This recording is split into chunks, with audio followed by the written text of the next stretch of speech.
Onto the F3 now. Hi, Spanners here. If you're just catching this, we didn't have a commentary team because CrowdStrike ruined everything and meant we had no availability. So join me to look back at the penultimate race of this latest iRacing season for Missed Apex. So Brittle starts in P1. It's the reverse grid. Trumpets, P2. There's Kemp on the second row with Jose Koig. Tom Jenkins, a relatively new member of the community, but a quick starter. Mike Stoner in 6th place with Tero Tylus behind and Nick Alexander. Tim Ellis 6th. Mara Fakani in 10th. Oh no, Tim Ellis is number 6. Chris makes this look so easy. And look, the names have scrolled by. The important thing to remember is that the championship leaders are in 20th. It's begun. Can, Henny, Power and Stephen Williams make their way up the grid as we see up front. It's cleanly away. Trumpets looks to have lost a few places there. And we've got Daniel Cook challenging for 2nd place up the inside. He's going to be the quickest of these front runners at the moment. Remember, it is the cars that finished near the teens, so P20 and above, that are all starting up front. As we see Stray Spanners having a bit of a moment in the background, and unfortunately see Jenkins having a spin on his own from the front here. So we have Brittle, Koig and Tylus, your top 3. Tylus in the red, and we see Tim Ellis going down the inside of Barry Kemp. And now Jose in a straight battle here with Brittle. It looks like the odds should be with Jose on pure pace, but Brittle, a technically competent driver.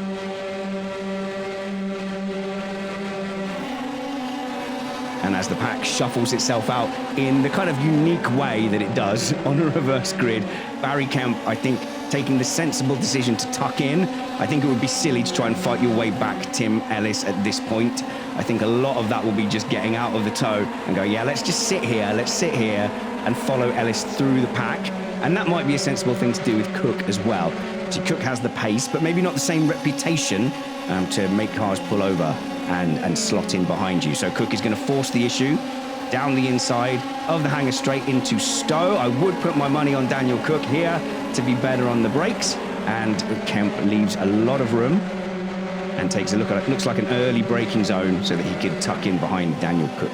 All very sensible driving there from Kemp, and I think that's a sensible thing to do if you find yourself up the grid in the reverse grids.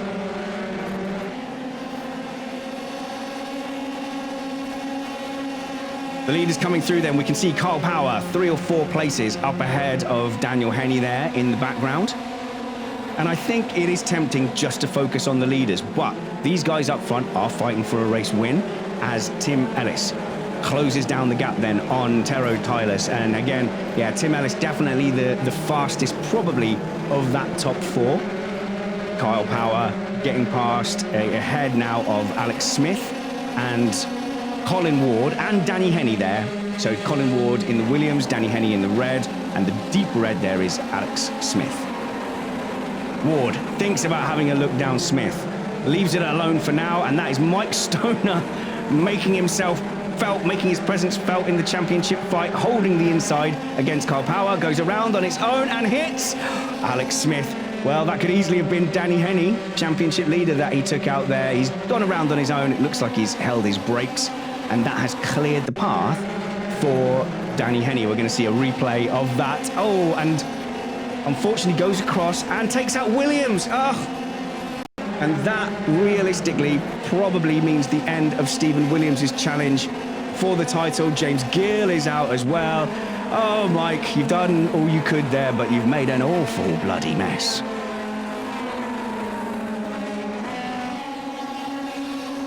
What we ask for here in Missed Apex is if you have an accident, you hold your brakes, you be predictable. He's done that, and that you don't rejoin in a silly way. But after the initial contact, it was ping pong after that, as Colin Ward takes the mickey with the track limits on the outside of Stowe. I see you, Colin. I see you. Danny Henny in 10th place, up behind Barry Kemp. I don't think Barry is going to give him any problems. In fact, I would think the opposite. I don't think Barry wants Daniel Henny really doing anything to mess up his race. As we see some blinking there, is off the power nice and early into Stowe. Probably too much, because that's led Ward and Flag to have a big run.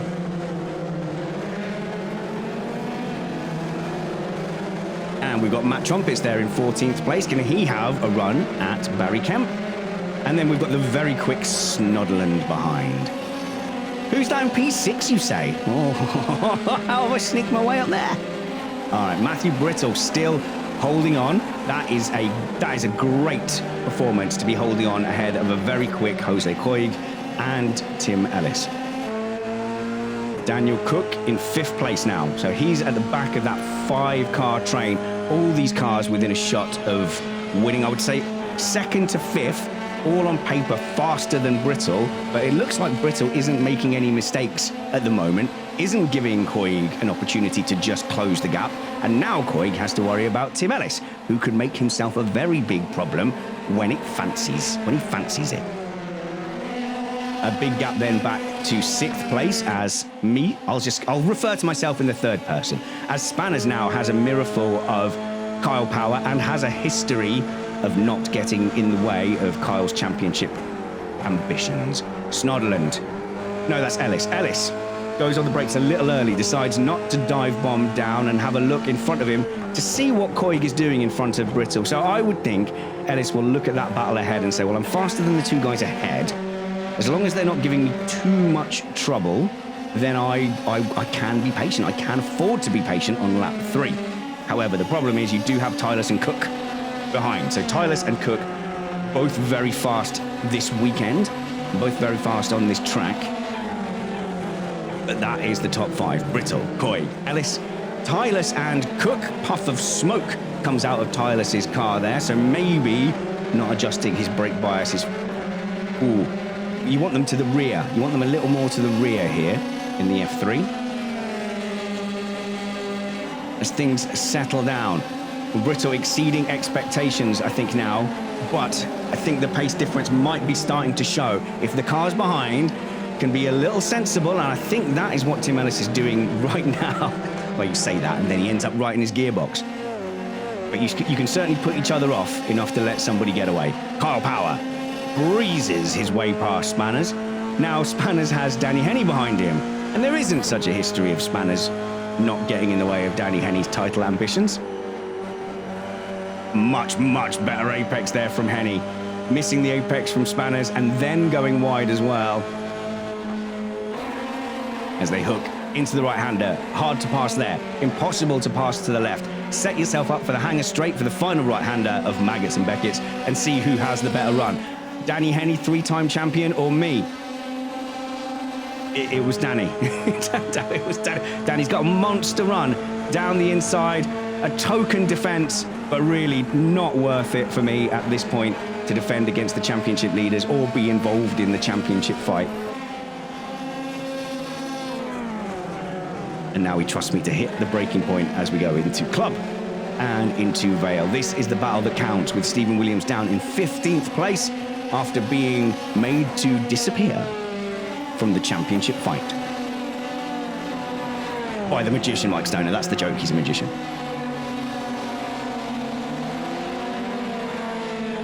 Daniel Cook losing just a little bit of touch now on Tim Ellis, so finds himself dragged into a battle behind, and yeah, Tero dispatched very quickly by both the championship leaders. So now, naturally, the broadcast, I think, is going to focus, I would imagine, on how Kyle Power and Danny Henney get along here.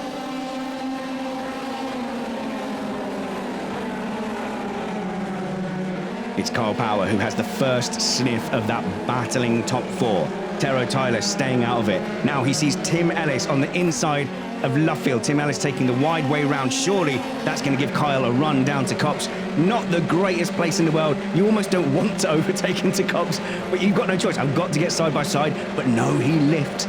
He's a clever boy, that Kyle Power, isn't he? Up the inside now, but again, it's not the best place. Ellis moving over quite late. Not showing respect to the championship leaders there. Very much defending his place, which he's entitled to do. Yet no one wants to do anything silly. No one wants to be the reason the championship gets turned on its head. As Tim Ellis goes for a defensive line on the inside, Kyle Power is so good. on the brakes, downhill into Stowe. I've seen him make a good few overtakes. He's just good at carrying the speed around that outside, and that's an effortless overtake. I think he's maybe that's even his fastest line around the outside then, as he clamps on the back now of Daniel Cook, not giving a second thought to his wing mirrors behind. Everything that matters is up ahead. Danny Henny's turn now to take on Tim Ellis.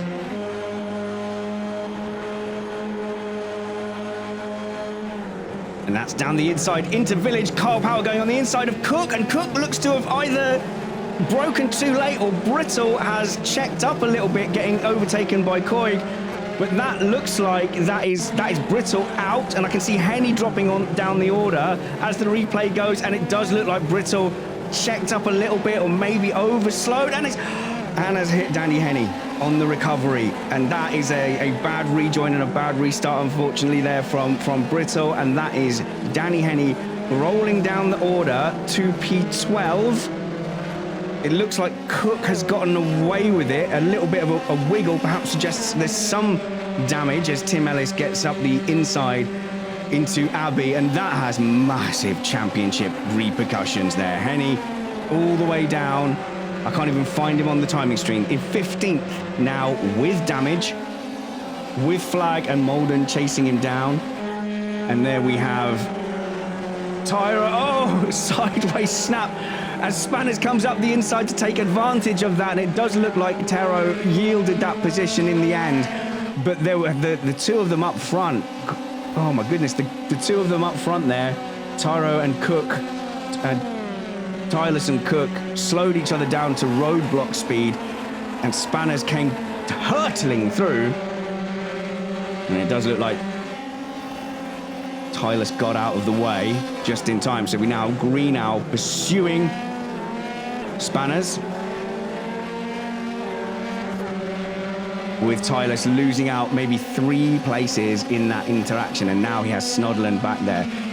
Now, Greenhow is definitely the quickest of this bunch on pure raw pace there in the 2009 Brawn livery. Now, Tylus looks to be getting sideways, so I don't know if he's had an off or he's overheated his tyres somehow, but it does take them a few corners to come back. You do have to be a little bit patient to let them back in. Yeah, that again, that's Brittle going around and just gets back on the power, and then Henny spins because he's had his right rear. But unfortunately, Danny, that was a little naughty of you there. He's got his engine cover missing as well. So that's also an unsafe recovery from Henny. Certainly a certain amount of tilt happens when you have an off. You want to get back going quickly.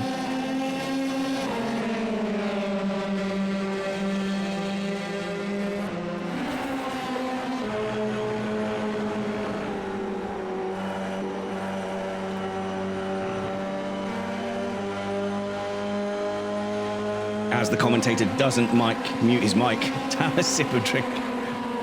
So Snodderland then at the rear, chasing Tylus, and Greenhow up behind Spanners. So definitely Greenhow has the pace on Spanners. So this chase here is for 5th place. Spanners will be delighted. How do I know these things? Spanners will be delighted being up there in 5th place. We'll just be looking behind and wondering if he has enough pace to hold off Greenhow. It will have to be maximum Spanners performance and slightly subpar Greenhow performance for those positions to stay the same. And to be fair, I cannot remember what position I finished in. So this is all very exciting. I wonder where I finished. Tylus hanging on to that group as well. We've got a nice solid block of 4 here, fighting for 5th place. And up ahead, you've got Daniel Cook, with some damage. So that 4 has turned into 5. And Cook has some damage, which is taking some of his pace away. It will be front end, so he might be struggling to bite. And that is Spanners there in the Combat 95 displacement pattern material. That's camo to you and me. So an advantage in the turns. Is there an aerodynamic advantage as they go down towards Brooklyn? Brooklyn. I was in Brooklyn, you know. Follow on Twitch. Daniel Cook, really? You advertising your Twitch channel? You can give me some coin, mate. on the power beautifully outside of Luffield. And in the F3, it's definitely getting to that point where you do have to think about it. You can go around on the exit of Luffield in the F3. Spanners here then into Copse. You do lose a bit of aero wash, so it's an early lift, hoping to get back on the power. Definitely obeying track limits there. Tja, camera angle might have saved me.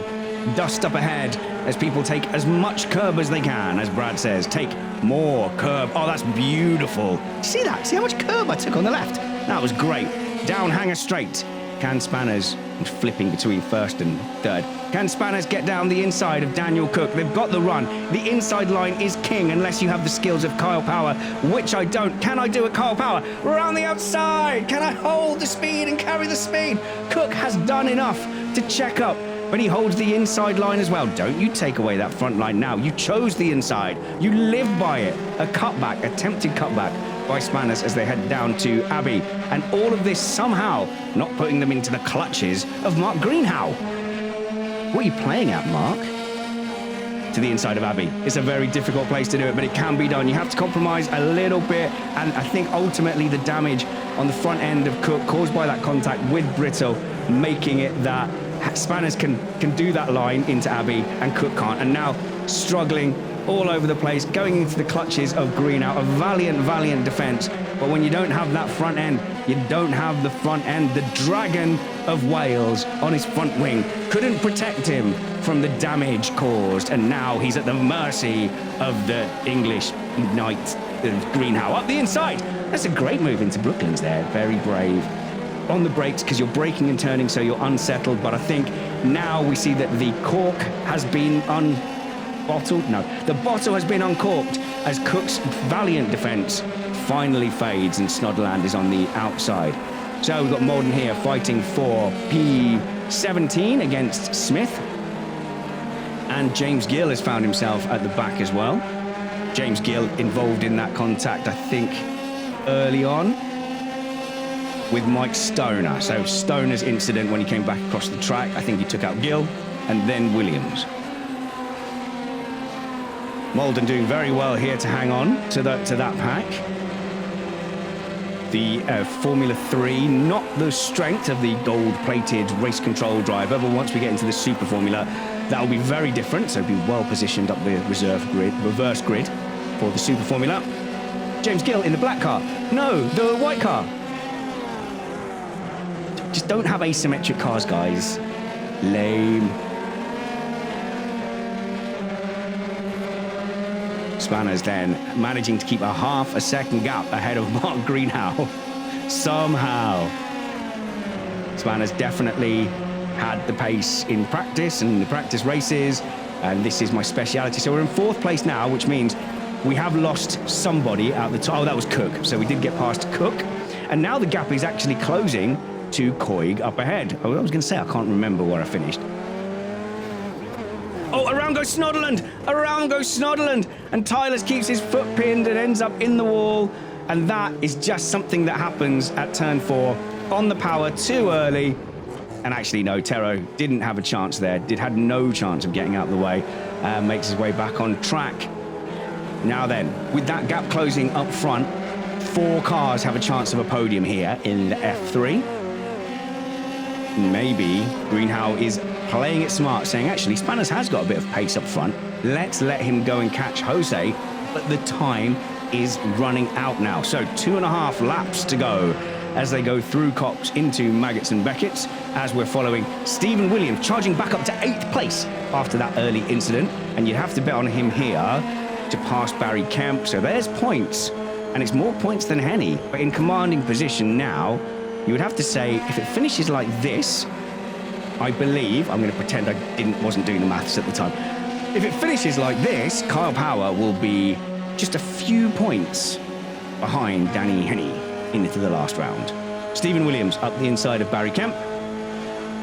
Kemp, ever the sensible operator, will brake early and give himself a nice run to protect himself from the car behind, more than the car that has just charged through.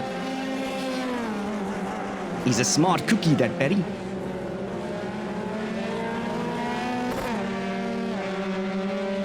As we see a parked up Stoner. What else happened? Andy Flagg there in a really strong 10th place. Moreland will be happy strongly in the top 9, as he's the next to have a nibble at Kemp.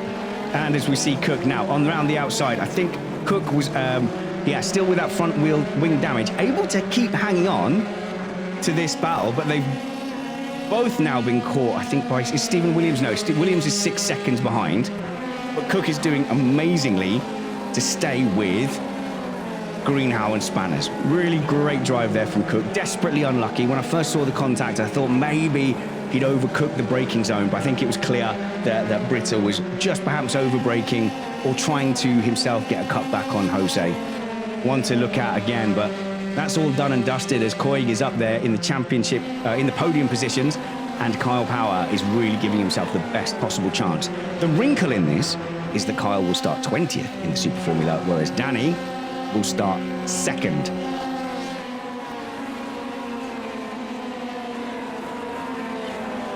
Cook absolutely driving out of his skin with that damage, still taking great exits, able to compromise for the damage and stay in the tow.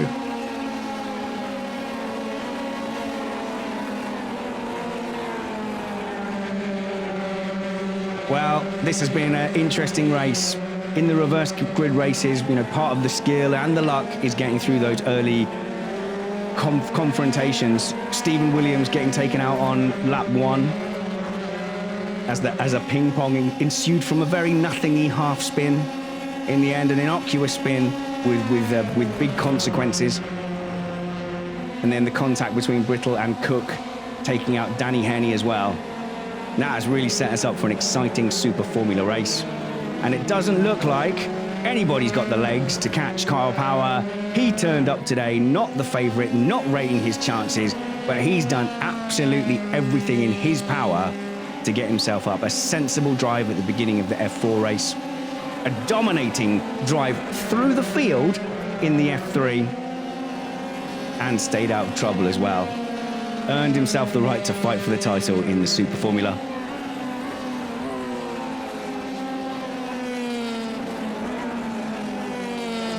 Stephen Williams has recovered, but it does put him on the back foot. He's really going to need favours now.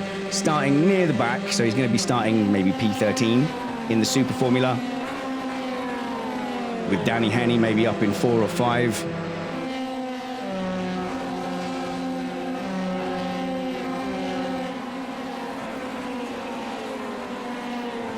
Can Greenhow do anything about Spanners ahead in the final lap? So, good line from both drivers.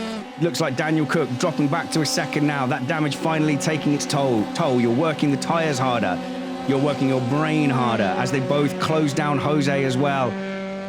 If there was a few more laps, you'd wonder if Jose's podium was in trouble, but it looks like all those drivers evenly enough matched that they are going to come through 3, 4 and 5. Tim Ellis in 2nd place, 2.2 seconds behind former iRacing Missed Apex champion Kyle Power, many-time race winner who crosses the line as your F3 victor. So the classifications: Kyle Power P1, followed by Ellis in 2, Koig in 3, Spanners in P4, Greenhow in 5, Cook in a valiant damage 6th. Great recovery from Williams in 7th. Wonderful there from Flagg then to pop up in what looks like P10. No, P8, Moreland in 9. He'll be delighted with that. A really sensible drive from the reverse grid front end by Barry Kemp, and that rounds off your top 10.